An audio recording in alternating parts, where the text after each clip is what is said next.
Halo, assalamualaikum warahmatullahi wabarakatuh. Ketemu lagi dengan Insan Tutor, channel pemersatu youtuber pemula. Masih dalam suasana santai ya, karena kita memang ngobrol santai. Jadi nge-YouTube ini tidak usah terlalu dibawa serius. Walaupun serangan-serangan yang ditujukan ke Insan Tutor ini sebenarnya luar biasa. Bahkan tadi aja, itu di kolom komentarnya Insan Tutor itu juga diserang barcode. Barcode itu apa, Bang? Jadi itu adalah sebuah akun, entah itu akun itu memang sengaja diciptakan, tapi akun itu berasal dari satu device yang ada akun utama dari YouTuber besar ya. Akunnya di sana juga, tapi passwordnya ya nggak mungkin kita tahu ya, karena itu hanya orang-orang tertentu. Mungkin pihak kepolisian itu tahu, tapi ya sudah, itu nggak usah kita bahas. Dan itu komentar itu isinya sebenarnya seakan-akan seperti komentar, tapi barcode sebenarnya ya, barcode. Jadi untuk mencuri data. Jadi ini sebenarnya simpel, tidak semua orang bisa melakukan itu. Jadi mungkin dari 10 juta mungkin hanya satu orang saja, dan itu dibutuhkan profesional tingkat tinggi ya. Intinya adalah IT yang benar-benar profesional. Tapi kita tidak itu yang akan kita bahas. Yang kita bahas adalah merokok. Santai. Jadi bagi teman-teman, khususnya ini YouTuber pemula yang baru terjun di dunia online ya, khususnya di dunia YouTube, TikTok dan segala macam. Itu kan banyak sekali persaingan ya, banyak sekali persaingan. Tapi ingat, tidak semua yang teman-teman ajak bersaing itu bermain secara fair ya, bermain secara fair. Tapi ya memang tantangan itu harus kita hadapi. Tapi santai saja. Tidak semudah membalikkan telapak tangan kok hacker itu nyuri password teman-teman ya. Itu yang perlu teman-teman ini. Jadi nggak usah ketakutan. Tidak semudah membalikkan telapak tangan seorang hacker itu mencuri password teman-teman. Apalagi password itu tidak disimpan di HP-mu. Ya, kalau sebuah password sosial media sebaiknya adalah ditulis di kertas dan disimpan tempat lain. Sekali lagi jangan disimpan di HP-mu. Sebenarnya itu aja. Syukur-syukur kalau teman-teman bisa nyimpen di dalam otak ya. Jadi cukup diingat maksudnya. Jadi itu lupakan saja, nggak usah takut ya. Tidak, sekali lagi tidak semudah itu seseorang mencuri akunmu. Dan yang akan kita bahas saat ini adalah teman-teman ya, khususnya ini para YouTuber pemula, hati-hati dengan konten-konten tutorial.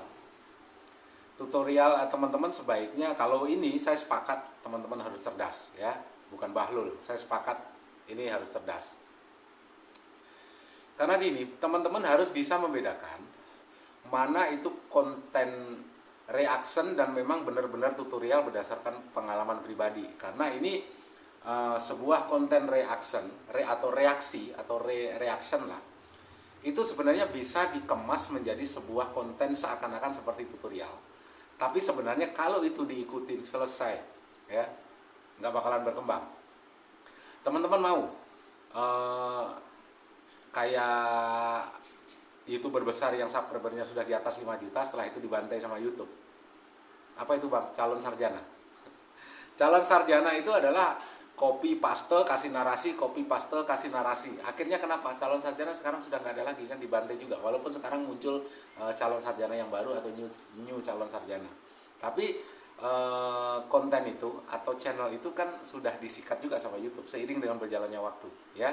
Jadi kalau mungkin ada sebuah tutorial dari manapun yang copy paste dari TikTok menghasilkan ratusan juta, copy paste dari TikTok menghasilkan puluhan juta, hati-hati, tidak selamanya konten yang copy paste itu aman buat channelmu ya.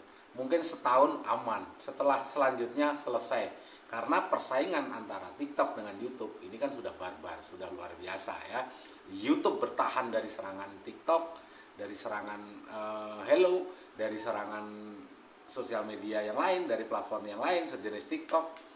YouTube bertahan dan sampai sekarang adalah bertahan. Walaupun serangannya bertubi-tubi, tapi YouTube sampai sekarang masih eksis. Jadi teman-teman nggak usah khawatir ya, nggak usah khawatir. YouTube ini sudah raksasa teknologi luar biasa ya. Tapi yang perlu teman-teman ingat, untuk mempertahankan sebuah eksistensi, sebuah platform, khususnya yang berhubungan dengan dunia digital, ya, itu akan merubah peraturan-peraturan demi eksistensinya. Jangan sampai, tentunya YouTube juga belajar dari pengalaman raksasa teknologi sebelumnya. Ingat, sebuah raksasa teknologi kalau teman-teman atau tidak bisa memanfaatkan, teman-teman akan ketinggalan zaman, ya. Demikian juga dengan perusahaannya. Contoh, saya kasih contoh supaya bisa dicerna. Nokia dulu merupakan raksasa yang seakan-akan tidak bisa ditumbangkan, ya. Dengan keegoannya, hanya kurang dari 15 tahun tumbang, muncul BlackBerry. BlackBerry dengan keegoannya kurang dari 15 tahun tumbang juga, ya. YouTube, kalau teman-teman tidak bisa memanfaatkan dan YouTube sendiri teledor, tidak merubah tentunya pedoman-pedoman komunitas, ya mungkin tidak akan berumur sampai 15 tahun. Tapi percaya dan yakinlah, YouTube ini adalah raksasa teknologi yang memang sudah didukung oleh berbagai negara, ya. Jadi tidak semudah membalikan telapak tangan. Intinya apa? Tiap masa ada orangnya, tiap orang itu ada masanya. Jadi selama teman-teman menjadi konten kreator, manfaatkan sebaik-baiknya, jangan salah langkah, ya. Ya, jangan salah langkah. Artinya teman-teman harus bisa membedakan mana itu konten reaction yang dikemas seakan-akan menjadi tutorial, berpenghasilan 10 juta, 20 juta, bahkan ratusan juta, yang sebenarnya itu adalah bukan konten tutorial tapi merupakan reaction dari konten lain. Jadi hati-hati. Itu yang perlu teman-teman pahami. Dan selanjutnya adalah, sekali lagi, tidak selamanya copy paste ngambil dari platform lain itu aman buat channelmu. Tidak selamanya. Itu ada masanya, kecuali adalah konten originalmu.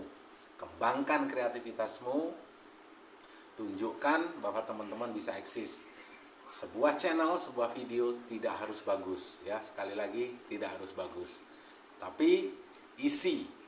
Dan yang saat ini diperlukan adalah moral, ya. Kalau sebuah video, sebuah konten, kalau di dalamnya berisi tentang moral, tentang akhlak, tentang kebaikan pribadi, itu akan disukai, ya. Sekali lagi, hati-hati. Copy paste dapat 100 juta, copy paste dari TikTok dapat 20 juta, 1 minggu berpenghasilan 10 juta. Hati-hati dan waspada. Pilah dan pilih sebagai pedoman untuk nge-YouTube teman-teman, ya. Tentunya tidak ada senior tanpa dimulai dari junior, ya. Dari pengalaman, dan pengalaman yang paling baik adalah pengalaman teman-teman bagaimana sebuah channel itu berkembang. Yang tahu adalah teman-teman sendiri, ya. Yang penting Insan Tutor sudah membagikan metode itu. Pelajari baik-baik isi dari sebuah metode, ya. Jangan ditelan mentah-mentah, sesuaikan dengan channelmu. Tapi bang, kenapa abang kok kontennya nggak di studio aja, bro? Gini, untuk membangun sebuah studio sebenarnya nggak mahal-mahal banget. Dengan modal 10 juta sebenarnya sudah jadi. Kamar jadikan studio, selesai, ya kan? Isi untuk peralatan komputer segala macam berapa sih? Sebenarnya nggak mahal, ya. Tapi bagaimana nasib teman-teman yang baru memulai terjun di dunia YouTube? Sudah dikekang pikirannya dengan harus punya peralatan yang bagus, dengan studio yang bagus, tentunya akan mundur duluan. Dengan tampil apa adanya, dengan dimanapun bisa konten, tentunya itu bukan menjadi beban bagi teman-teman. Yang jelas adalah isi dari sebuah video. Dan sekali lagi pesan saya, ya, hati-hati dengan sebuah konten tutorial yang seakan-akan itu mengedukasi, tapi sebenarnya itu tidak mengedukasi. Tetapi kalau kita telaah dan kita telusuri, sebenarnya itu adalah konten reaction, ya. Sebenarnya itu dilarang oleh YouTube juga, tapi karena kepintaran editing segala macam, tentunya itu seakan-akan mensiasati sistem YouTube. Semoga bermanfaat. Wabillahi taufiq wal hidayah. Wassalamualaikum warahmatullahi wabarakatuh. Salam sehat dan sukses selalu. Salam buat keluarga.